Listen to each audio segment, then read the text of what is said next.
Keluarga ini menunjukkan pola interaksi yang cukup harmonis. Ibu berperan sebagai penjaga emosi dan mediator, sehingga menjaga stabilitas hubungan dalam keluarga.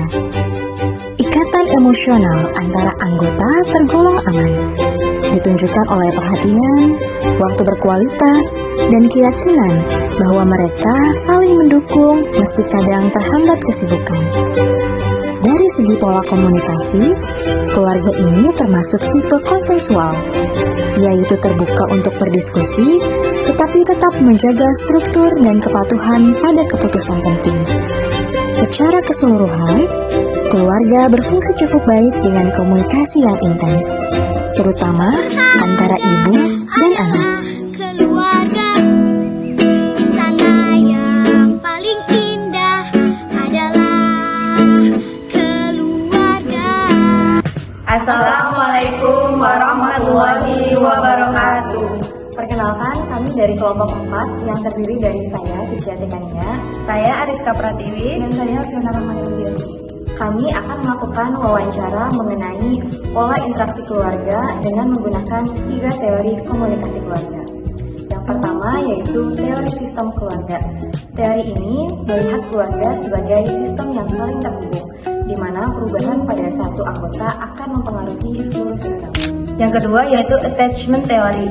Teori ini berfokus kepada ikatan emosional dan rasa aman yang dikembangkan dalam hubungan primer.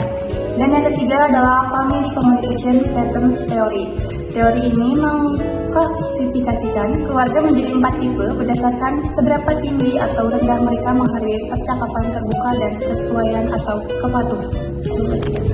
Keluarga ini terdiri dari ayah, ibu, dan anak. Ayah bekerja sebagai karyawan swasta, sedangkan ibu seorang ibu rumah tangga dan 1 orang anak yang masih sekolah. Komunikasi yang dilakukan antara ibu dan anak cukup intens karena ibu selalu di rumah dan memiliki waktu yang lebih banyak daripada ayah, notabene seorang pekerja. Assalamualaikum warahmatullahi wabarakatuh.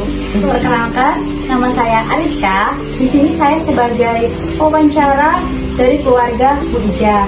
Nah, di sini akan saya perkenalkan, yaitu yang pertama ini ada Bu Ija. Saya Bu Ija, saya pekerja ibu rumah tangga. Ini anak saya yang kedua, ini yang bungsu. Ini anak saya. Perkenalkan, nama saya Maita Yara Hatama. Saya anak kedua dari Bu Ija, anak perempuan. Nah, di sini saya akan bertanya kepada Bu Ija. Jadi pertanyaan yang pertama itu, siapa yang bertindak sebagai penjaga emosi atau yang menenangkan atau mencairkan suasana saat ada ketegangan di rumah? Saya sebagai seorang ibu, saya sebagai seorang ibu dari penengah-penengah untuk bisa mengatasi emosi anak dan bapaknya itu. Untuk yang kedua, yaitu pertanyaan untuk tetehnya. Nah, bagaimana sih, coba jelaskan apa yang terjadi ketika teteh pulang terlambat tanpa memberi kabar kepada orang tua?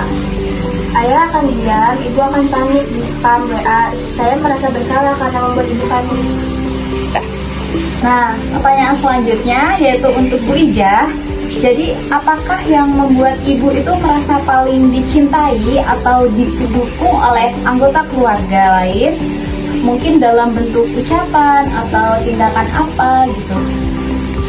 Ya, menyisihkan suami untuk waktunya untuk mendengarkan keluh istrinya di rumah. Itu aja paling senang gitu sebagai seorang istri, didengar keluhannya oleh seorang suami aja. Untuk pertanyaan selanjutnya yaitu, jika ibu sedang kesulitan, apakah ibu yakin 100% bahwa anggota keluarga lain itu akan responsif dan selalu ada untuk membantu? Ibu yakin ada mereka membantu, kadang 90% bisa mereka membantu, tapi mereka ada kesibukan yang lain.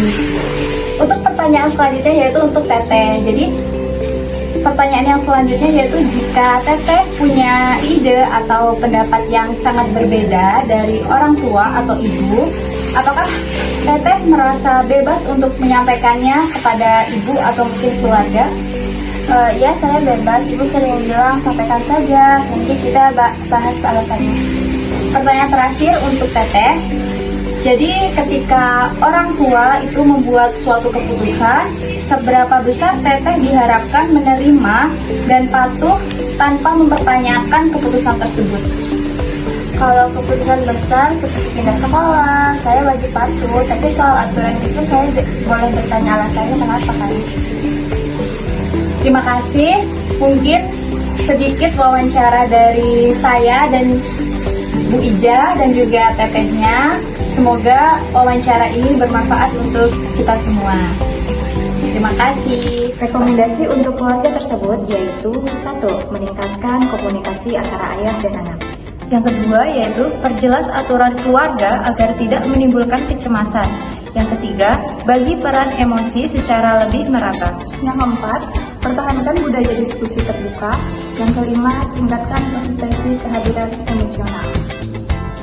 Nah, demikian hasil wawancara dan analisis mengenai pola interaksi keluarga berdasarkan 3 teori komunikasi keluarga. Semoga pembahasan ini dapat memberikan gambaran yang lebih jelas serta menjadi bahan refleksi bagi keluarga untuk meningkatkan kualitas komunikasi dan hubungan antar anggotanya. Terima kasih. Wassalamualaikum warahmatullahi wabarakatuh. Dan